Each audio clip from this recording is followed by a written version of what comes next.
আপনাকে আমরা দেখেছি যে প্রচুর অশ্লীল ছবিতে আপনি অভিনয় করেছেন। কেন করেছিলেন? না বুঝে নাকি টাকার জন্য? আসলে আমার প্রথম ছবি ম্যাডাম ফুলি। আমার প্রথমটা যদি শুরু করেন, তো আপনি যে কথাটা বলছেন এটা মানুষে বলে। আমি মানুষের কথাই আসলে জি। জিজ্ঞেস করি। কিভাবে অশ্লীল ছবি বলে সেটা আমি জানি না। আমি যখন একটা গল্প চুজ করি, সেখানে কিন্তু অশ্লীল কিছু থাকে না। তাহলে কি এটা রিলিজের নির্মাতারা পরে এটা বের হয়। এটা যেটাকে বলে তাহলে কতবার ধোঁকা খেয়েছেন? নির্মাতারা কতবার আপনাকে গল্প বুঝিয়েছে? পর্দায় তো দেখেছেন যে অশ্লীল। তারপরে আবারও তো কাজ পর্দা করেছেন। কখন দেখি? যখন পত্রিকায় আসে তখন। তখন তো আমার কিছু করা থাকে না। তারপরে সিদ্ধান্ত নিতে কি সে বিষয়ে আপনি সিদ্ধান্ত কি আমি ছবি অফ করব। এই কারণেই তো আমার গ্যাপ নেওয়া। এইজন্যই আমি ছবি কারণ আমি কার বিরুদ্ধে নিব? একজন প্রযোজক, একজন পরিচালক তার বিরুদ্ধেই তো নেব। বান্ডেল থাকলে প্রতি সেনমানিতে টাকা বাঁচবে। বিকাশ সেনমানি বান্ডিল কিনে জিতুন প্রতি লেনদেনে। আমি ছবির প্রধান। এখন ওই প্রধান ছবির নিচে একজন অশ্লীল একটা মেয়ের ছবি দিয়ে দিয়েছে, যাকে আমি নিজেই চিনি না। নায়িকার সাথে কাজ করতে গিয়ে প্রেমে পড়েছেন কার? কাজ করতে গেলে তো প্রেম করতেই হবে। কার প্রেমে পড়েছেন? যাদের সাথে কাজ করেছি, যেমন একজন দুইজন। নায়িকাদের সাথে প্রেম করেছি।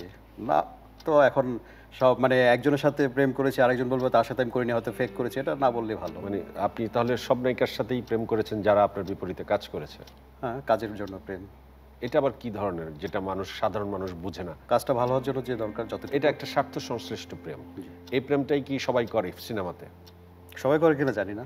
আপনার প্রিয় নায়ককে সোলানা ভাই, এই প্রজন্মে? যারা আছে সবাই।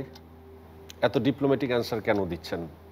তাদের জিজ্ঞাসা করবো, কারণ আমরা যদি বলি একজনের কথা, আরেকজন আমার জন্য সোহেলানা senior হয়ে ভাইয়ের যদি কথা বলো, বললেন, আলমগীর ভাই যদি মাইন্ড করে? কিছু করার নেই আমার। এদের ক্ষেত্রেও তো বলতে পারতেন কিছু করার নেই।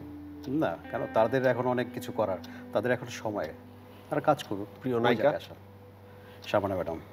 নতুন প্রজন্মে সবাই যে কজন পুরো আছে। ইন্ডাস্ট্রির দায়িত্বটা যদি আপনাকে দেওয়া হয়, আপনি কিভাবে ঢেলে সাজাবেন? আমি এটা পারবো না হয়তো।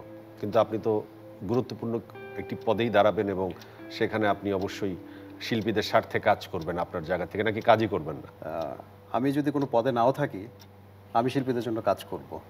আমি যদি নির্বাচন নাও করি, আমি শিল্পীদের জন্য কাজ করব। এর জন্য কোনো নির্বাচন করতে হবে বা কোনো পদে এসে কাজ করতে হবে, এটা আমি মানি না। আপনার গ্রামের বাড়ি কোথায়? আমার গ্রামের বাড়ি মুন্সিগঞ্জ। মুন্সিগঞ্জে থাকতেন কত সাল পর্যন্ত? থাকতেন বলতে এটা আমার গ্রামের বাড়ি, আমি ঢাকাতেই বড় হয়েছি। ভূত দেখেছেন কখনো? দেখেছি অনেক আগে। মারামারি করতে গিয়ে ব্যথা পেয়েছেন কখনো? খুব কম। ব্যথা দিয়েছেন বেশি? আমার হাতে জানা মতে কারো ব্যথা লাগেনি। হয়তো আমি যেহেতু কারাতে কম্পিটিশন করতে হয়, তখন তার ভুলের কারণে হয়তো লেগে যায়। ক্যারাটিতে আপনার অ্যাচিভমেন্ট কি? আমি বাংলাদেশে ৬ বার ন্যাশনাল চ্যাম্পিয়ন এবং সাউথ এশিয়ায় ৩ বার।